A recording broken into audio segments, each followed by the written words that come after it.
Hi, Cuckoo. Ready for an adventure? Yeah, Kiki, let's go! Yay, follow me! हुन्थ्यो गाउँको बीचमा उभिएको थियो एउटा ठूलो आँपको रुख जसका पातहरू चाँदी जस्तै टल्किन्थे। मानिसहरू भन्थे यो रुख जादुई छ किनकि यसको छायामा सबै कुरा विशेष लाग्थ्यो। हरेक रात चिकु नामको सानो गिलहरी फुर्तीसँग रुखमा चढ्थ्यो र आफूलाई धेरै बुद्धिमान ठान्थ्यो। उसलाई आफ्नो छिटोपनमा गर्व थियो र ऊ नसोधी छिटै निर्णय लिने गर्थ्यो। एक रात उसले देख्यो एउटा हाँगाबाट हल्का सुनौलो उज्यालो निस्किरहेको थियो। ऊ बिस्तारै नजिक गयो र त्यहाँ एउटा सानो चरी बसेकी थिइन् जसको नाम तारा थियो।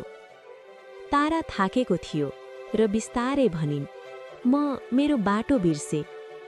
चिकुले उसको कुरा पूरा नसुने तुरुन्तै बाटो बतायो र तारा अँध्यारो रातमा उडेर गइन्। तर अर्को रात तारा फेरि फर्किन्, थाकेको र अझै बाटो हराइरहेकी। चिकु अलि छक्क पर्यो। त्यत्तिकैमा माथिबाट भोरा उल्लुको आवाज आयो। भोरा शान्त स्वरमा भन्यो, साँचो बुद्धिमानी पहिले सुन्नुमा हुन्छ। यसपटक चिकु चुप लाग्यो र ताराको कुरा ध्यान दिएर सुन्न थाल्यो।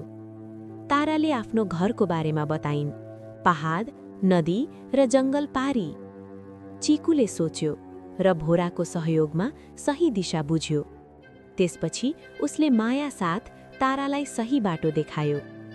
यसपटक तारा आत्मविश्वासका साथ उडिन् र टाढा, धेरै टाढासम्म गइन्। अन्ततः उनले आफ्नो घर भेट्टाइन्। केही दिनपछि तारा फेरि फर्किन्, खुसी र चम्किँदै। उनले चिकु र भोरालाई धन्यवाद भनिन्। चिकु मुस्कुरायो किनकि अब ऊ साँच्चीकै बुद्धिमान बनेको थियो। उसले सिक्यो साँचो बुद्धिमानी धैर्यसँग सुन्नु र सहयोग गर्नुमा हुन्छ। Cuckoo and Kiki are ready for an adventure. Like Cuckoo's Wanderings. Follow Cuckoo and Kiki Share the fun. and subscribe for more.